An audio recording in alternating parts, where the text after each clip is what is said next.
कैसन बानी जा पावर स्टार यानी कि हमनी के बड़का भैया यानी पावर स्टार पवन सिंह लेके आ रहल बड़न एगो गाना जौना गाना के नाम बा सड़िया ए जान। हाँ भाई सड़िया ए जान। जबकि गाना के पोस्टर हमारा देख के मतलब कि ऐसा लागल कि सच में यार पोस्टर जौन बा न अब की बे गाना में कुछ अलग भैया काम कैले बने कि सड़िया ये जान जौन के पोस्टर बा सच में सबसे पहले पोस्टर के इतना बड़ाई करता नहीं इतना दिल से मतलब सैल्यूट बा इतना पोस्टर हमारा अच्छा लागल कि जो पोस्टर कम का ही बताई।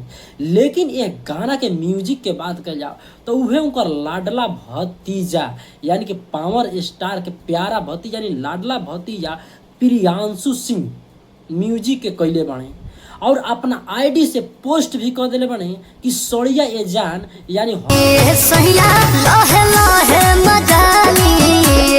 हमनी के बाघवा यानी हमनी के पावर स्टार यानी हमनी के दिल में रहे वाला पवन भैया के गाना आ रहल बा। तो रौरो लोग अगर पवन भैया के दिल में रखत हो जा तो सबसे पहले ये मतलब जाने से पहले कहिया गाना आई ये चैनल का सब्सक्राइब कमेंट में जरूर लिखब जा पावर स्टार। क्या लिखे के बाद पावर स्टार। अब गाना के लिखले बा गाना के लिखले बा आशुतोष तिवारी।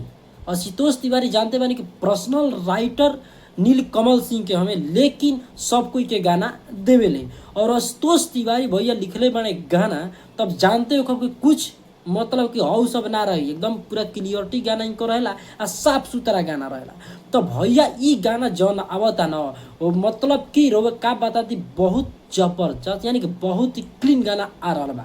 यानी कि ये गाना के मतलब जो ड्यूट जौन होला ना कि सोलो लड़की के गइले बा उहे गइले बाड़ी खुशी ककर के गइले बा खुशी ककर गाना के गइले बाड़ी। लेकिन ये गाना के अगर पूरा मतलब कि जौन पोस्टर का डिजाइन जौन बा देख के ऐसा लागल कि सच में गाना कुछ रोमांस वाला गाना यानी कुछ पति पत्नी के टाइप के गाना ई बाटे। तो ये गाना के सब कोई देखे कोई ई गाना कहिया आई ये गाना के जौन बा डेट फिक्स नहीं के कि गाना कहिया आई लेकिन बहुत जल्द रहुआ मालूम चली कि ई गाना कहिया आई और कौन डेट के आई।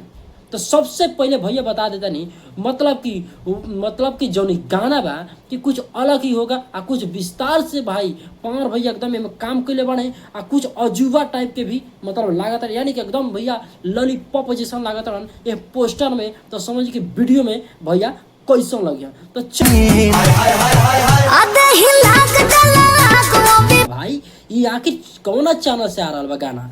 चैनल के नाम बा वंडर वर्ल्ड भोजपुरी से ई गाना आ रहा बा यानी कि हमनी के पावर यानी कि हमनी के पवन भैया के गाना आ रहा बा। तो सबको ये गाना के प्यार और आशीर्वाद देवे कोई अब भैया के यानी कि मतलब कि पूरा अब जानते बानी कि जब ट्रेंडिंग स्टार खेसारी के आई तो काहे ना पावर स्टार भैया का भी गाना आई। तो चली नेक्स्ट वीडियो मिलता नहीं तब तक खातिर एक बार लिख दे कोई पावर स्टार।